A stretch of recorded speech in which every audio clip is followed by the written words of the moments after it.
5 kabalay ang nasunog sa Samal Island kagahapon. Nakaalerto si Kent Abrigana. Nasunog na lati ba lang ba? Nag-ihay og bitbit sa ilang mga gamit ang mga residente dinhi sa Purokten NHA Barangay Tambo, Babak, Samal Island pasado alas 4 Huwebes sa hapon. Kinihuman nga miulbo ang dakong sunog.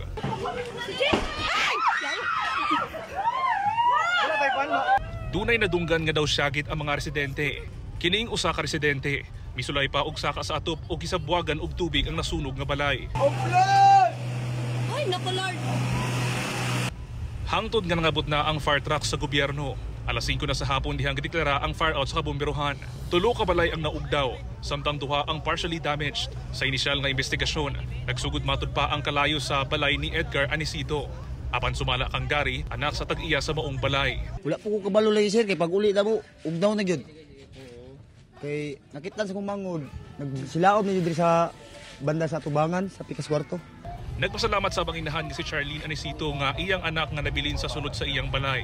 Yang mato pag-abot na mo dito, sigo pangita kay basig naon sa ba basig ako kabalo basig nakatulo on asa ba nga basig natanggong ba kay tungod sa kakusok sa kalayo. Hinoon, walay natala nga namatay o nasamdan sa maong sunog.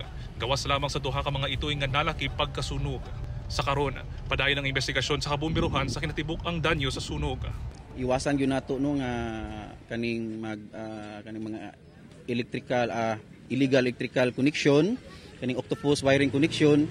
Samtang temporary usa nga nagtinir sa meeting hall sa ilang barangay ang 5 ka pamilya nga nawad-an og panimalay. Nag-provide pud ang CSWDO og bugas mga dilata gabi para sa hinanali nila nga pagkaon.